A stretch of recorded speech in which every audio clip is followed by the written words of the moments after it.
उद्घाटन समारोह में मंचासीन कहलगांव के लोकप्रिय जनप्रिय विधायक हमारे बड़े भाई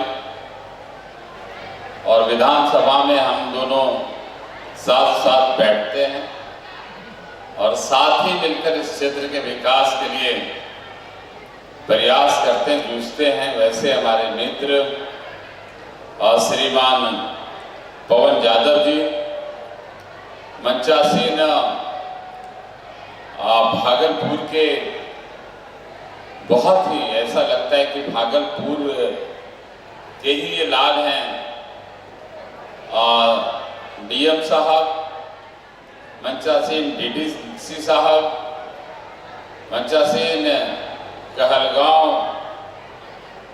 के एसडीएम साहब, नौगछिया के एसडीएम साहब, हमारे मंचासीन हमारे बड़े भाई और हमारे शुरुआती दिनों के राजनीति के बड़े भाई और जिला परिषद के उपाध्यक्ष श्रीमान प्रणव कुमार उर्फ पप्पू यादव जी, यहाँ मंचासीन नूतन जी कहलगांव के प्रमुख, फिर पैती के हमारे प्रमुख, फिर पैती से और कहलगांव के बीडीओ साहब, फिर पैती कहलगांव के सीओ साहब और जिला परिषद की सदस्यता हमारी छोटी बहन श्रीमती सोनी कुमारी जी और नगर पंचायत के अध्यक्ष कहलगांव के हमारे मित्र छोटे भाई संजीव कुमार जी, यहाँ की मुखिया ललिता जी, इस कार्यक्रम हमारे अजीज मित्र जदयू के अध्यक्ष श्री विवेका गुप्ता जी, तो जिला परिषद सदस्य हमारे मित्र विनोद यादव जी, हमारे अनुमंडल प्रतिनिधि नवाब जी, आलोक जी, राकेश जी, अख्तर जी, जमील जी, राजा यादव जी, पिंटू पासवान जी। इस कार्यक्रम में हम सब की आवाज भाई, तमाम हमारे मजदूर साथी और आज इस विधि व्यवस्था को संभाल रहे कहलगांव के एसडीपीओ साहब, उनके टीम और पूरा जिला अनुमंडल और ब्लॉक प्रशासन के तमाम पदाधिकारीगण, मैं सबसे पहले ऐसे ऐतिहासिक मौके पर आप सबों को शुभकामना देता हूं और तथागत भगवान बुद्ध की चरणों में मैं पुष्प अर्पित करता हूं, उन्हें नमो बुद्धाय से स्मरण करता हूं और आप सबों का हार्दिक अभिनंदन करता हूं। खास करके यहाँ जो पधारे माता बहने बच्चों, हम सभी जानते हैं कि आप लोग को सांस्कृतिक कार्यक्रम देखना है, भरपूर सांस्कृतिक कार्यक्रम होगा, काफी आपका मनोरंजन होगा और ये मंच है विक्रमशिला और ये पूरी दुनिया को ज्ञान देने वाला मंच है। यहाँ ऐसे कार्यक्रम होंगे जिससे आपका ज्ञानवर्धन होगा, आपके संस्कार उन बच्चों में आएंगे, आपके परिवार में सद्बुद्धि आएगी, उन्नति, तरक्की और शांति आएगी। और मैं विशेष आभार देना चाहता हूँ इस कार्यक्रम के लिए हमारे जिला के डीएम साहब, डीडीसी साहब और एसडीएम साहब। हम दावे के साथ कहते हैं, हम इस पूरे कार्यक्रम को, पूरे सिस्टम को और गवर्नमेंट की पूरी एक्टिविटीज को बहुत ही नजदीक से देख रहा हूं, समझ रहा हूं, अनुभव कर रहा हूं और बिना फ्री बजट के, बिना अभी किसी सरकारी कारणों से चुनाव के समय पर कार्यक्रम नहीं हो सका, बजट अभी तक नहीं आ सका और आप समझिए एक तरह से अपने रिक्स, अपने जज्बे और यहाँ पर जो हमारे माननीय मुख्यमंत्री आदरणीय श्री नीतीश कुमार जी ने जो परंपरा का प्रारंभ किया था, महोत्सव मनाकर उस परंपरा को सुचारू रखने के लिए, जीवंत रखने के लिए तरह से डीएम साहब, डीडीसी साहब और डीएम साहब ने पूरा अपने रिस्क पर, पूरा उधारी और पूरा बिना पैसे का इतने बड़े आयोजन को अमली जामा पहनाए करवा रहे हैं, मैं पूरे इलाके की ओर से आप सबों का हृदय से आभार व्यक्त करता हूं और धन्यवाद देता हूं। और कि हम चाहते हैं कि आप अधिक से अधिक समय हमारे भागलपुर जिला को दें और आपके बाद भी कोई डीएम, डीडीसी, एसडीएम यहाँ से जाए तो आपका क्लोन, आपका छोटा भाई ही यहाँ आवे ताकि यहाँ की उन्नति और तरक्की हो सके। क्योंकि कल ही मैंने भागलपुर महोत्सव में मंच पर हमने अपने नेता माननीय मुख्यमंत्री आदरणीय श्री सम्राट चौधरी जी को बताया कि भैया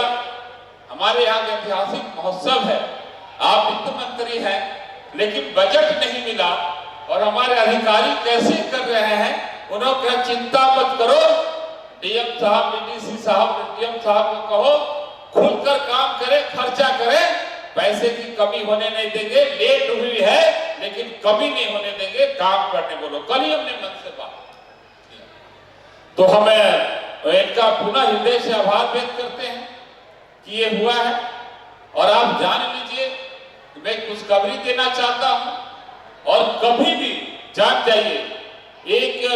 जनता है, जनप्रतिनिधि हम नेता हैं और अधिकारी हैं, हम सबका सामंजस्य चाहिए। खास करके जब नेता और अधिकारी, एमएलए और अधिकारी सिक्के के दो पहलू हैं, कोई हेड है तो कोई टेल है, दोनों में से कोई छोटा नहीं है, कोई बड़ा नहीं है। अगर दोनों में से कोई ना हो, दोनों तरफ हेड हो और दोनों तरफ टेल ही रहे तो वह खोटा सिक्का होगा, बाजार में नहीं चलेगा, किसी काम का नहीं रहेगा। इसलिए अगर क्षेत्र का विकास करना है सबको सामंजस्य स्थापित करके चर्चा करनी पड़ेगी। बहुत सारी बातें हैं जो मन से नहीं होनी चाहिए, हम बैठकर भी कर सकते हैं। इसलिए हम आपको बता रहे हैं कि कल ही हम लोग लगातार लगे थे। आपको याद होगा इसी वर्ष हमारे माननीय प्रधानमंत्री आदरणीय नरेंद्र मोदी जी नालंदा आए थे आदरणीय सीएम साहब नीतीश कुमार जी के साथ, और जब उसमें हमारे दोनों डिप्टी सीएम साहब जा रहे थे तो हमने अपने नेता आदरणीय सम्राट चौधरी जी को कहा था, भैया इतिहास में तो हम लोग पढ़े हैं, हम तो पेशे से इंजीनियर हैं लेकिन यूपीएससी की भी तैयारी करते थे, फिर भटक के नेता हो गए नौकरी चाकरी छोड़ करके। हम तो पढ़े हैं कि विक्रमशिला दुनिया का सबसे बड़ा शैक्षिक संस्थान, सबसे बड़ा विश्वविद्यालय रहा है, नालंदा उसका ब्रांच रहा है। नालंदा विक्रमशिला से कंट्रोल हुआ करता था। नालंदा को तो विकास हो गया, नालंदा की जमीन ने नीतीश कुमार जी जैसे लाल को पैदा किया और नालंदा तो तर गया। विक्रमशिला कब तरेगा इसकी चर्चा माननीय मुख्यमंत्री और माननीय प्रधानमंत्री दोनों से कीजिएगा। और उन्होंने मन से कहा, क्योंकि हमारे नेता सम्राट चौधरी जी भागलपुर से ही आते हैं, भागलपुर के अंतिम गांव से, और जब वो कार्यक्रम से आए तो बोले कि प्रधानमंत्री जी ने कहा है कि अब जो है नालंदा का विकास हो गया और विकास हो रहा है, अब विक्रमशिला का पारी है और विक्रमशिला का बहुत जल्द विकास होगा। और उनके जाने के बाद महीने दिन के अंदर विक्रमशिला विश्वविद्यालय के लिए आवंटन आ गया। और कल जब हमारी बात हुई तो माननीय मुख्यमंत्री जी ने कहा, सम्राट चौधरी जी ने, कि ललन जाकर के तैयारी करो, अप्रैल के लास्ट में या मई के पहले महीना में आदरणीय प्रधानमंत्री श्री नरेंद्र मोदी जी और माननीय मुख्यमंत्री बिहार श्री नीतीश कुमार जी तुम्हारे 35 विधानसभा में जा रहे हैं विक्रमशिला विश्वविद्यालय का नींव रखने के लिए, शिलान्यास करने के लिए। कल इसकी घोषणा उन्होंने मन से भी किया है, मीडिया के साथियों ने कहा है। आप जान लीजिए इस विश्वविद्यालय के बन जाने से इस क्षेत्र का विकास होगा। और कोई भी चीज होता है उसके लिए इंफ्रास्ट्रक्चर की जरूरत होती है, समय पर होता है। यह सही वक्त है विश्वविद्यालय के यहाँ पर स्थापना का। इसके पहले हमारे पास सड़कें नहीं थी, आज एनएचएटी बनकर के तैयार हो गया है, 4 लेन करीब करीब बनकर तैयार हो गया है। हमको लगता है मई में 4 लेन का कुछ पार्ट को चालू किया जाएगा। शायद प्रधानमंत्री जी आएंगे या माननीय मंत्री जी आएंगे तो 4 लेन का भी कुछ उद्घाटन होगा, कुछ फेज को चालू किया जाएगा। आप जान लीजिए 4 लेन के साथ 6 लेन पास हुआ है। और इतना ही नहीं, अभी डीएम साहब बता रहे थे, लगातार चर्चा होती रहती है, डीएम साहब बता रहे थे कि NH 31 का NH 31 का भी प्रस्ताव पास हो गया है और नया NH 31 भी आपको जल्द मिलने जा रहा है। आप जान जाइए कि आज जो है कि जो बजट मिला इस बार बिहार के टोटल बजट का 40% बजट सिर्फ तिरुपति में मिला है। इस अंतिम चक्र में तिरुपति विधानसभा में मिला है। चाहे वो थर्मल पावर हो, जान लीजिए जो तिरुपति थर्मल पावर बन रहा है, सामने जो कहलगांव थर्मल पावर है NTPC, उससे 3 गुना अधिक क्षमता का ये थर्मल पावर बन रहा है। ये तिरुपति के साथ साथ पूरे बिहार को ऊर्जा के क्षेत्र में आत्मनिर्भर बना देगा। जान जाइए आज जो है कि आज तिरुपति एक ऐसा है, हमारा ये इलाका, ये विक्रमशिला का इलाका ऐसा हो गया जहां से 4 वे रेलवे लाइन है, उत्तर दक्षिण पूर्व पश्चिम चारों तरफ से रेलवे कनेक्टिविटी हो गई। आज रेलवे कनेक्टिविटी के लिए यहाँ के तिरुपति के लाल, अंतिम चक के लाल, जो है कि भवानीपुर के लाल, तिरुपति के वोटर अपने बड़े भाई, अपने नेता जो है कि गोड्डा के आदरणीय सांसद श्री निशिकांत दुबे जी को हम हृदय से धन्यवाद देते हैं, जिनके अथक प्रयास से हमको जो है कि गोड्डा हस्तिया तिरुपति रेलवे लाइन मिला, हमको कटोरिया रेलवे लाइन मिला, बटेश्वर पर पुल बनने जा रहा है, रेल से सड़क पुल बनने जा रहा है। और भागलपुर के ही लाल, भागलपुर के पूर्व सांसद, भारत सरकार के पूर्व केंद्रीय मंत्री और भाजपा के राष्ट्रीय प्रवक्ता आदरणीय सैयद शहनवाज हुसैन का हृदय से आभार व्यक्त करते हैं। उनके प्रयास, उनके सहयोग से जो तिरुपति में जो सोलर प्लांट लगने वाला था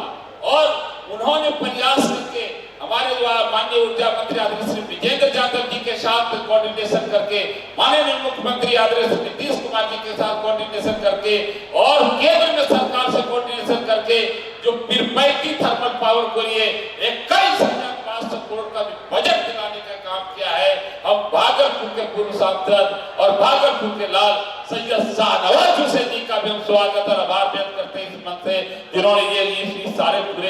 पूरा काम किया है मित्रों। और आप जान लीजिए कि आप विधानसभा में देखे हैं डीएम साहब, एक सौगात आपके रीजन में भी मिलना है भागलपुर को। विधानसभा में ये प्रस्ताव पास है कि भागलपुर से